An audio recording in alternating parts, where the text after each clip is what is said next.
Assalamualaikum warahmatullahi wabarakatuh. Waalaikumsalam warahmatullahi wabarakatuh.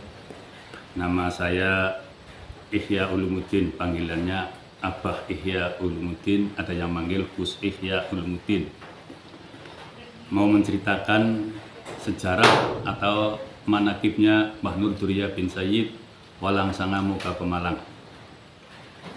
Mbah Nur dilahirkan pada tahun 1873. Wafat beliau 1988. Jadi usia Mbah Nur Duriyah bin Sayyid 115. Mbah Nur dari kecil dan di kehidupannya di Walangsanga, asli kelahiran juga Walangsanga sini, dari Walangsanga.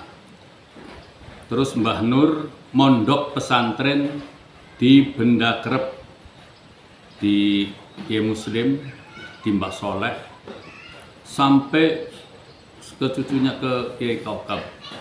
Itu di sana Mbah Nur di zamannya selama 7 tahun di Benda Krep, mondok pesantren di Benda Krep Cirebon, ya, di Benda Krep Cirebon. Terus pulang. Terus Mbah Nur mondok lagi di Mbah Soleh Darat Semarang. Terus Mbah Nur menikah, punya anak 4, perempuan 3, laki 1. Pertama Haji Fatmah, kedua Ibu Taimah, ketiga Bapak Dahya, keempat Haji Aminah. Berarti semua anaknya Mbah Nur 4, perempuan 3, laki 1. Mbah Nur ke sini, namanya Dukuh Blok Manggis. Ya.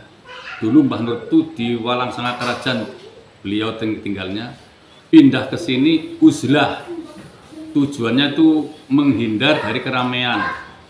Pada tahun 1926,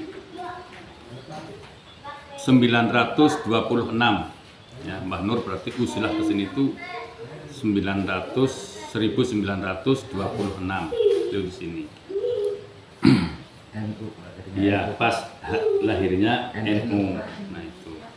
Nah, setelah di sini justru tujuannya ninggal keramaian, tapi berbondong-bondong banyak orang silaturahmi ke Mbah Nur.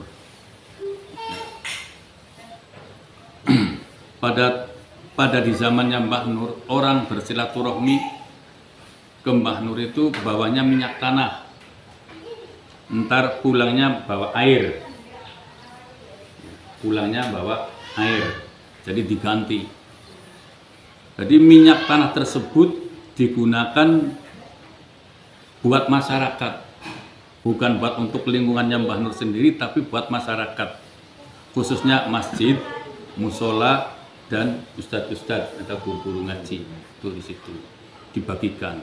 Apalagi kalau Rebopon, Kumis Wage, Jumat Kliwon, tamunya kan puluhan ribu. Mbah Nur di zaman itu belum ada YouTube, belum ada apa, tapi udah viralnya luar biasa. Iya, yang memviralkan Allah Ta'ala, bukan HP di zaman itu. Jadi sampai Mbah Nur itu sedia dream sampai 10 dream isi semua, minimalnya sampai 7 dream. Setelah hari Sabtunya atau hari Minggu baru dibagikan ke musola, masjid-masjid itu pada datang, takmir masjid pada datang, pengurus musola pada datang ke sini ambil minyak. Dulu di zamannya Mbah Nur tuh paling top lampunya pakai patromak, ya pakai patromak, paling gembreng. Terus lampu itu ya sampai minyak tanah, belum ada listrik. Iya, pernah ada orang yang masih genset atau diesel itu untuk lampu, Mbah Nur nolak karena kurang manfaat. Kalau ngasih diesel otomatis kan penerangannya untuk lingkungan sini aja, untuk lingkungan ya wilayah makam Mbah Nur, wilayahnya Mbah Nur. Tapi kalau minyak tanah kan bisa ke masjid, ke musola, menanakin gitu. Mbah Nur selalu sholat berjamaah. Jadi kalau nemuin tamu itu habis sholat subuh terus masuk lagi, ntar habis duha baru keluar. Nah menjelang duhur Mbah Nur masuk, ntar keluarnya lagi habis sholat duhur. Udah kalau begitu nanti masuk lagi Mbah Nur, keluarnya besok lagi nemuin tamunya. Itu enggak seperti saya gini jam, enggak memandang waktu. Kalau Mbah Nur itu ada makanya tamu itu berani menunggu. Yang tamu-tamu yang sowan atau silaturahmi itu berani menunggu. Itu di zamannya Mbah Nur. Mbah Nur itu setiap tamu makan semua, suruh makan. Tamu datang makan. Apalagi yang puasa. Kalau yang puasa dikasih jamuannya, kasih makan cuma sekali buka aja. Gitu. Dikasih satu piring, tapi yang berpuasa katanya kenyang terus. Itu di jamuannya Mbah Nur. Setiap bulan puasa membagikan uang tanggal tua, maksudnya puasa tanggal tua membagikan uang. Iya, hari raya. Iya, enggak tanggal tua, pokoknya 15 ke atas bagikan duit. Satu desa semua rata, 1000-an semua. Itu di zamannya rata, nggak kaya nggak miskin semua dikasih. Dan 10 Asyura itu orang-orang tertentu kalau 10 Asyura. Nah terus setengah dari karomah Mbah Nur itu ada banjir bandang, kalau nggak salah itu saya ingat itu tahun 74. Itu ada banjir bandang dari Karangsari atas, itu banyak rumah yang pada hanyut karena dulu kan banyak rumah yang pakainya kayu. Banjir bandang tadi pada hanyut. Iya, rumah kayu biasa, rumah papan bilik. Itu pada sampai ke sini. Tapi yang anehnya itu di sini airnya naik, bukannya kehantam rumahnya Mbah Nur, kemusolan kehantam, tapi enggak, justru malah naik ke arah wetan gitu, itu begitu, miring airnya. Dan juga banyak kiai-kiai yang silaturahmi, santri-santri yang silaturahmi, minta doa kepada Mbah Nur. Kiai bawa rombongan 1 bis, 2 bis, 3 bis, ada minta barokah doanya. Ada kiai yang dulunya waktu itu masih di pesantren. Nah itu katanya ada santri tersebut ya yang sudah jadi kiai udah ngomong sama saya zamannya Mbah Nur saya ngapalin Quran. Nah cukup dikasih air minum sama Mbah cepet hafal, sampai balik ke pondok lagi hafal. Begitu pula nazom-nazom yang lain gitu. Itu kiai-kiai yang pada cerita kepada saya itu seperti itu. Ada yang punya hutang, kalau zaman sekarang mungkin miliaran ya, kalau dulu ratusan 100 juta aja udah kayak sekarang udah berapa miliar. Ya ketutup. Itu tahun 84, saya ingat tahun 84 saya pulang dari pesantren, kalau nggak salah itu bulan Maulid, itu saya ingat bulan Maulid. Itu ada orang punya hutang banyak sama Mbah Nur, suruh arba'in aja di sini, ikut jamaah sampai 40 jamaahan. Belum sampai 1 minggu keluarga pegawai bank datang, suruh tanda tangan aja, katanya udah ada yang bayarin. Iya, udah ada yang bayar gitu. Itu dulu seperti itu. Banyak sekali karomah-karomah Mbah Nur. Itu Mbah Nur juga mengaji di Syekh Armia Cikura Bojong Tegal. Itu bareng sama menantunya namanya Haji Mustafa. Dari sini jalan kaki ke Cikura, hujan gede. Kata Haji Mustafa, Mbah Nur itu enggak kehujanan sama sekali, padahal enggak pakai topi, enggak pakai apa. Alis air itu dengan karomahnya Mbah Nur. Itu begitu. Itu di zamannya Mbah Nur seperti itu. Juga banyak yang punya utang, orang Tegal ada, orang Kerawang ada. Kalau orang Tegal punya utang di sini, kata Mbah Nur, dah sini aja ikut sholat berjamaah. Gitu. Setelah pulang dikasih duit suruh jalan kaki.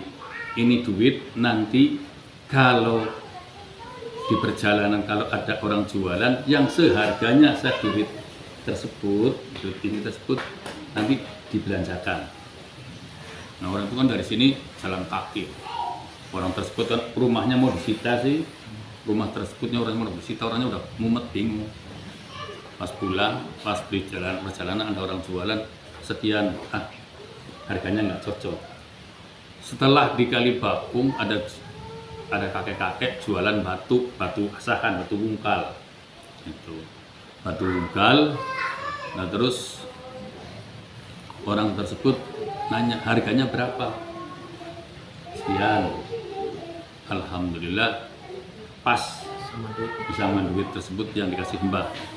Setelah itu pulang ke rumah, yang lagi datang, udah katanya kamu habis ikhtiar, mana janjinya gitu. Ya itu ada di dalam, dikasihkan sama bos waktu itu sama Cina katanya. Nanti mau disita rumahnya karena nggak bayar-bayar. Setelah batu bungkal tersebut dikasihkan sama orang tersebut yang ada sangkutan hutang gitu, yang dia akhirnya buat ini saya punyanya ini.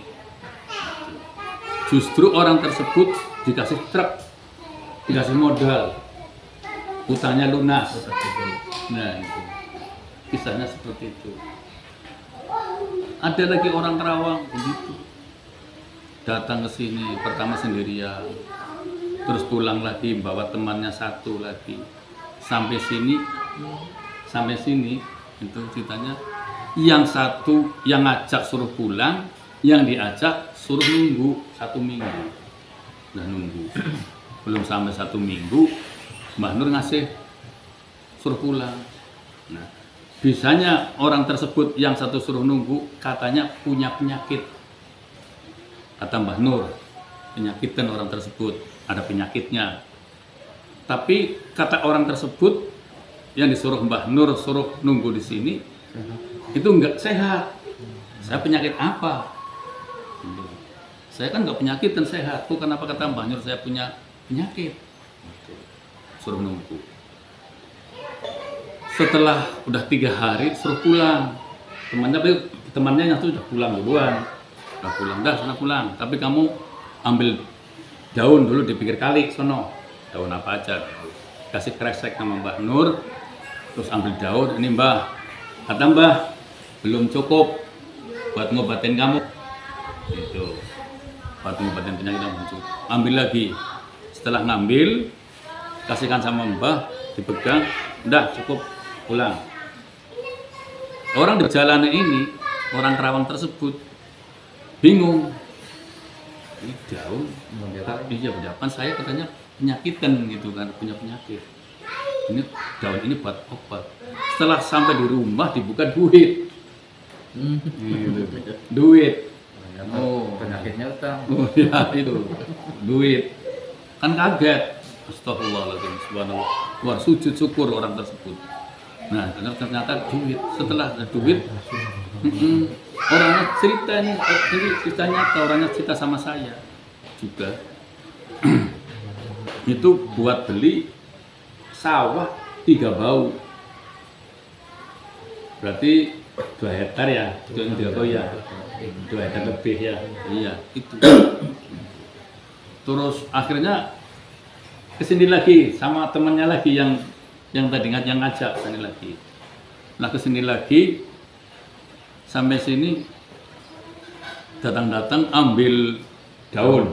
Iya berdua ambil daun berdua. Kasihkan sama belum mau dikasih sama Mbah marah-marah.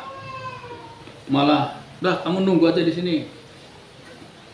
Dasar orang yang rewel kayak gimana ya, atau gimana? Orang dikasih kok, malah nambah lagi. Akhirnya Mbah Nur itu ngambil kampak, tapi orangnya ketakutan samanya mau dikampak atau gimana? Ngambil kampak. Setelah ngambil kampak dikasih nih, tebang itu pohon randu. Pohon randu ditebang buat kayu bakar. Itu. Setelah udah ditebang, udah selesai, udah dikeplukin semua, sudah dari kau bakar, suruh pulang. Nah yang satu yang tadi dikasih daun, diludahin mulutnya sama Mbah, diludahin, cok. Pulang jadi maklar tanah. Malah jadi maklar tanah, apa aja dipercaya tuh begitu. Ada yang seperti itu. Nah terus Mbah Nur terakhir ngaji di mondok di Jumbren, itu di Kiai, ya Allah, Masya Allah, lupa ini. Di Jumbren berarti di Bobotsari Purbalingga, itu di Mbah Dahlan, di Mbah Dahlan selama 7 bulan. Kata Nyai Mbah Dahlan, selama Mbah Nur di sini, saya belum pernah melihat makannya Mbah Nur. Mbah Nur sukanya itu di batuan sono, di pinggir kali. Itu kata